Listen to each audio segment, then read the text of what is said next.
করে, সবকিছুর বাইরে তারা মানুষ, তাদেরও দুটো পা, দুটো হাত, দুটো চোখ, একটা নাক, একটা ঠোঁট, দুটো গাল, এটা আছে।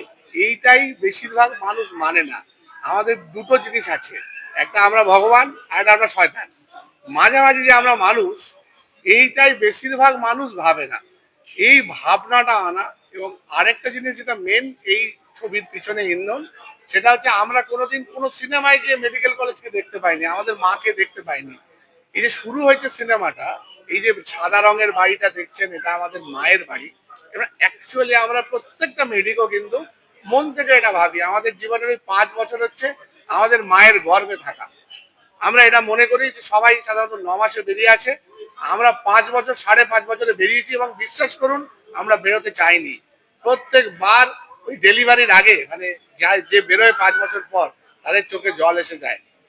আমরা এতটাই মায়ের গর্ভে ভালো থাকি এবং আনন্দে থাকি। হ্যাঁ, পড়াশোনার চাপ আছে, প্রচুর সমস্যা আছে, এবং টিচারদের গালাগালিও যেমন আছে, টিচারদের বুকে জড়িয়ে ধরাও আছে, খেলা আছে, পলিটিক্স আছে, মানে অবশ্যই কলেজ পলিটিক্স।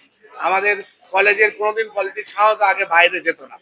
হ্যাঁ, সবকিছুই আছে, কিন্তু এটা আমরা কোনো দেখিনি, কোনো সিনেমায় দেখিনি এর আগে। সে সপ্তপদী বলুন, হ্যাঁ, আমরা মেডিকেল কলেজে পড়ি বলে একটা গান হয়েছিল বিশ্বজিৎ বাবুর, একদম সেই ব্ল্যাক অ্যান্ড হোয়াইটের যুগে। পরবর্তীকালে অনেক ছবি হয়েছে, ইভেন হালে ডক্টর জি বলে একটা ইংরেজি হিন্দি ছবি হয়েছে, মুন্না ভাই এমবিবিএস হয়েছে। হ্যাঁ, কিন্তু কেউই আমাদের গল্প বলে উঠতে পারেনি। তাই আমরা ঠিক করেছিলাম আমাদের গল্প আমরাই বলবো, শুনবে সবাই। এইটা ছিল আমাদের মেন ট্যাগ লাইন। সেই ট্যাগ লাইনে আমরা আস্তে আস্তে এগিয়ে গেছি।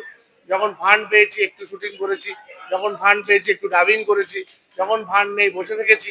এইভাবে ক্রাউড ফান্ডিং করে করে করে করে টাকা তুলে তুলে তুলে তুলে আমরা ছবিটা করেছি, এবং এতে কোনো স্টার কাজ নেই, সবাই শুধুমাত্র ডাক্তার। এবং একটা সুবিধা যেটা হয়েছে আমাদের, সেটা হচ্ছে প্রত্যেকে নিজেদের রোলে অভিনয় করেছে।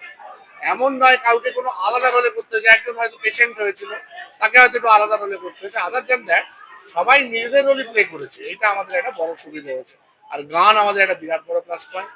হ্যাঁ, শিবালিক ইউকে থেকে যে গানগুলো বানিয়ে দিয়েছে, এবং এত সুন্দর গলা, আমি আনবায়াসড হয়ে বলছি যে শিবালিকের মতো ভালো গান আমি নিজে বহুদিন শুনিনি। এই গানগুলো, এবং এই গানগুলো পেয়ে আমি ওই জায়গাগুলো তৈরি করেছি, কারণ এই গানগুলো আমার মনে হয় আমার সিনেমার সম্পদ হতে পারে। আর বাকিরা সবাই মিলে সাহায্য করেছে, ডক্টর রবিকের কনসেপ্ট, ডক্টর চিন্ময় নাথের গল্প, এইগুলো নিয়েই আমাদের চলেছে।